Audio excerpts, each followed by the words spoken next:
Hi guys, thanks for checking the video out. I had a good question from a subscriber about my golf swing and the comments about being underplaying. So he's asking, how do you get underplaying? And he didn't mean this as a negative. Yeah, I think he was talking more about like the Sergio Garcia move, what you expect from a person that maybe finds it easier to draw it than somebody that possibly struggles with a slice.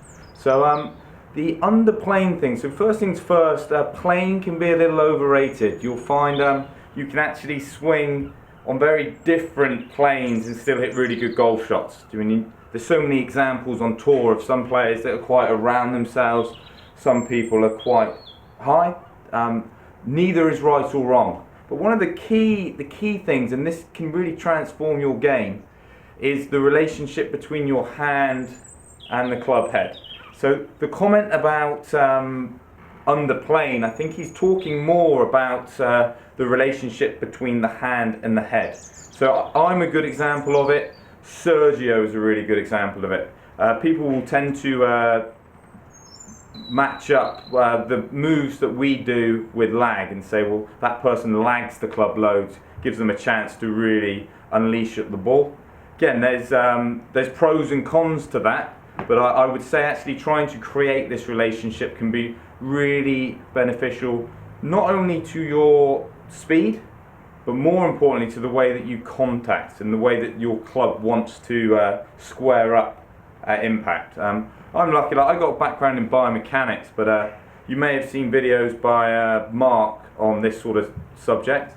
And it was Mark who actually showed me some of the research by a biomechanist called Sergio McKenzie. So he did a lot of studies, and he uses computer models. So he kind of plays around with different angles and finds out what works best. And what he was finding is you can swing high, you can swing low. It doesn't change that much, providing this relationship is good. So getting the head behind the hands. So to answer the guy's question, how do you make this sort of apply into your golf swing? I do this in a lot of lessons. The thing that the way I like it probably the most is when you get to the top of the swing, feel like the club head, feel like there's like a brick on it or something really, really heavy. So when you get to the top, you can't pull it over. You have to let it almost drop and run down your back. It will feel from here that it's going to almost point behind you. So almost like, so if you're in the studio like I am here, it's almost going to feel like you point it back towards the wall. And it's this relationship that will, and this can transform your golf game, because it's this relationship that from a physics standpoint allows the club to come wishing out and actually square. It will make the swing look like it is more inside, but don't get confused with the relationship compared to just trying to get it on the inside. Because if you swing to the top and then try and pull the hands in, but the head stays here, you'll actually see the shaft in this position is very steep.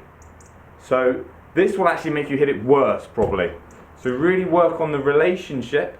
The drill that I use, like I say, feeling like you've almost got a brick on the end of it and you can't, or you haven't got the strength to actually overpower it, you have to let it fall back a bit. I think that's probably the best way of doing it. Some people learn a bit differently, there's other ways around it, but I find that one tends to be the most popular way to create this relationship that this person's talking about. So, you carried on watching this video, so I'll give you a shot. I'll show you the relationship that we're talking about. That relationship there. Beautiful shot to finish. Try it when you get down the driving range next time and actually see what you can do. It'll feel strange at first, but this can transform your game, and it is so very important. So I get some comments if you have been for a lesson and a pro has worked on this with you, because it's not always worked on that well. A lot of pros don't know the three-dimensional sort of ways in which we swing the golf club.